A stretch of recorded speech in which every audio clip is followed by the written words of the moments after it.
आज हम लोग महत्वपूर्ण वर्ड्स के बारे में चर्चा करते हैं और इसलिए मैं इस वर्ड को रखा हूँ कि स्पोकन में और रिटन में और रीडिंग में भी।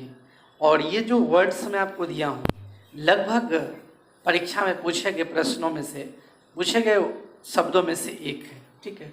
और ये थोड़ा यूनिक वर्ड है और हमेशा इसको याद मतलब समझिएगा, कभी तुरंत सामने में याद हो जाएगा और इसको लिखने की ज़रूरत नहीं है। अगर इच्छा हो तो लिख सकते हैं, नहीं तो यहीं पर याद आपको मैं करवा दूंगा, ठीक है।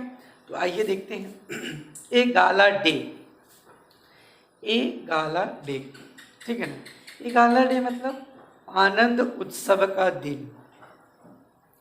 आनंद उत्सव का दिन का मतलब क्या होता है? जिस दिन आप लोग पूरा खुशी रहते हैं या आपके यहाँ कोई फंक्शन होता है, शादी विवाह समारोह या किसी तरह का फंक्शन हो जो खुश होने का होता है, तो उस दिन आपके लिए क्या होता है? आनंद उत्सव का दिन होता है। हम लोग अक्सर कहा करते हैं it is a gala day for us, ये हम लोगों के लिए आनंदोत्सव का दिन है।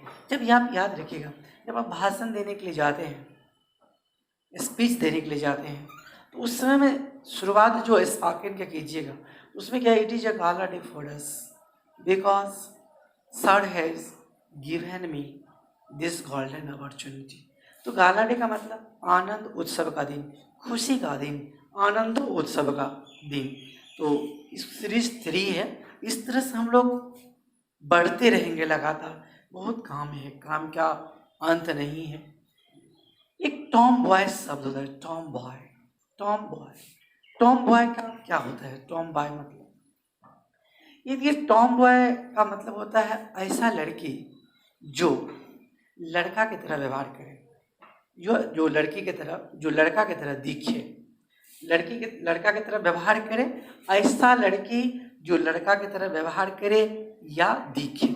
यहाँ पर टॉम बॉय का मतलब होता है चुलबुली या शोख लड़की, चुलबुली या शोख लड़की।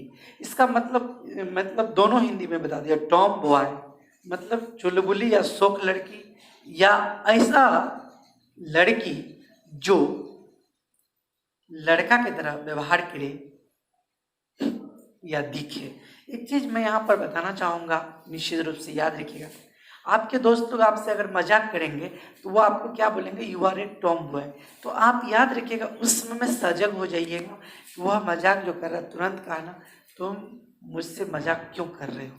तो अब ये है क्या कि अगर यह वर्ड नहीं जानते तो आपको कोई भी टॉम बॉय कह देता और आप उसको एक्सेप्ट कर लेते। लेकिन आज अगर जान गए हैं तो यह वर्ड इसलिए मैं बताता हूँ कि दूसरे कोचिंग के जो स्टूडेंट होते हैं, जो कहीं पढ़े हैं, अगर वह यह वर्ड जानता है, दूसरे कोचिंग वाला स्टूडेंट को क्या कह देता है कि you are a tomboy, तो वो अगर नहीं पढ़ा रहा था। इसलिए यह वर्ड मैं हमेशा एक्टिव रहता हूँ, बता देता हूँ, क्योंकि किसी को भी, कोई लड़का को भी, कोई लड़का जो है मजाक में यह शब्द अगर बोल देगा तो वो सजग हो जाएगा।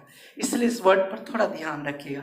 ये नाउन है, you are a tomboy या टॉम बॉय, चुलबुली या शोख लड़की, ठीक है।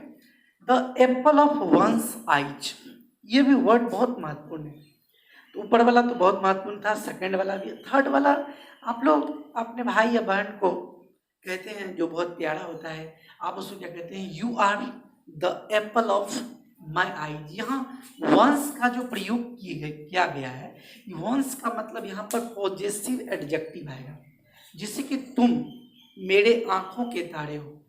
The apple of one's eyes, the apple of one's eyes, आंखों का तारा या प्यारा या दुलारा, जो कहना हो। ये वर्ड इसलिए बहुत पावरफुल है कि हम लोग अक्सर यूज करते हैं, the apple of one's eyes, ठीक है। याद रखिएगा, आंखों का प्यारा, आंखों का तारा या दुलारा या प्यारा या अधिक प्रिय।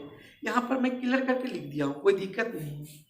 रिफ रेफ, रिफ रेफ मतलब होता है नीच श्रेणी के लोग या निम्न वर्ग। रिफ रेफ, रिफ रेफ, याद रखिएगा। यह भी बहुत ही महत्वपूर्ण है, यह वर्ड पूछा गया है एग्जाम में, इसलिए मैं इसको रखा हूँ। ए रेनी डे, ये बहुत महत्वपूर्ण वर्ड है। ए रेनी डे, अगर आपका समय कुछ समय चल रहा है, आप दुखी हैं, तो उस समय में ए रेनी डे का मतलब बुरा दिन, दुर्दिन जिसको कहते हैं। ए रेनी डे मतलब बुरा दिन या दुर्दिन। जैसे कि अभी कोरोना का महामारी है, कोरोना महामारी फैली हुई है, आप सब जानते हैं, और अभी पूरे विश्व के लिए दुर्दिन है ये rainy day. It is a rainy day for the world, ठीक है। तो ये रेनी डे का मतलब बुरा दिन। कोई दिक्कत नहीं है, आप मैं पहले साइड हो जाता हूँ, आप अच्छी तरह से लिख लीजिएगा और 2-3 बार देखिएगा ना वीडियो को तो याद ही हो जाएगा।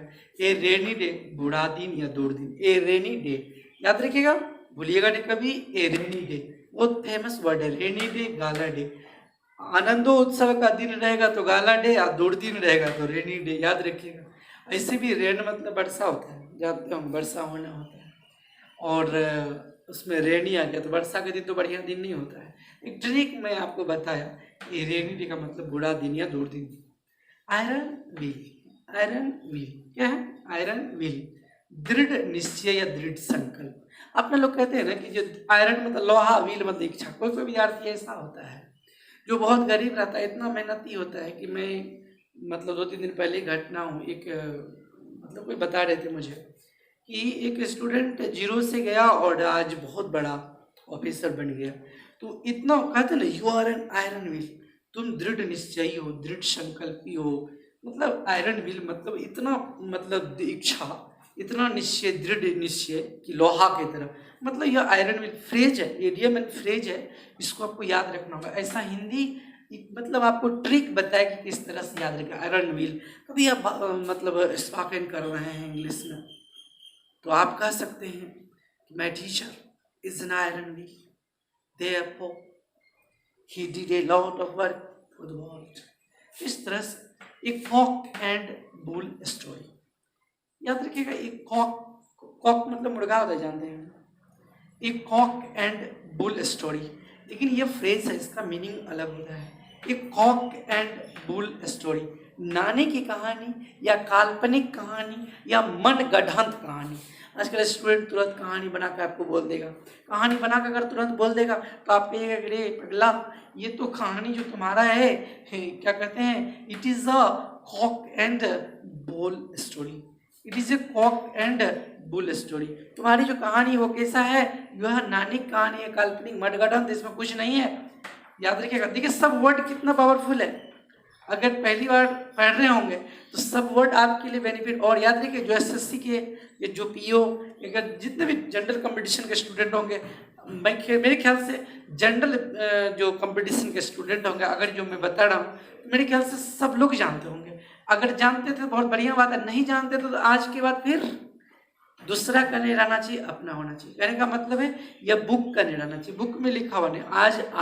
आज अगर इसको पढ़ लिए तो आज के बाद समझिए ये आपका परमानेंट हो गया, मतलब कभी भूल नहीं सकते हैं। ये ब्लैक शिप, देखिए ब्लैक शिप, शिप मतलब भेड़ होता है, यहाँ ब्लैक दिया हुआ है, मीनिंग के आधार पर इससे गलत हो जाएगा, फ्रेज है। ब्लैक शिप मतलब नीच व्यक्ति होता है, नीच मनुष्य या व्यक्ति जो भी दीजिएगा, you are a black sheep, जो घटिया काम कर रहा है, चोर चुहार टाइप का है, आप उसको कह सकते हैं कि you are a black sheep, तुम नीच मनुष्य हो।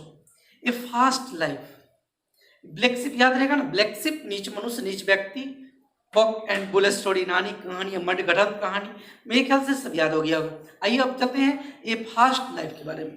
ये फास्ट लाइफ का हिंदी होता है भोग विलास का जीवन।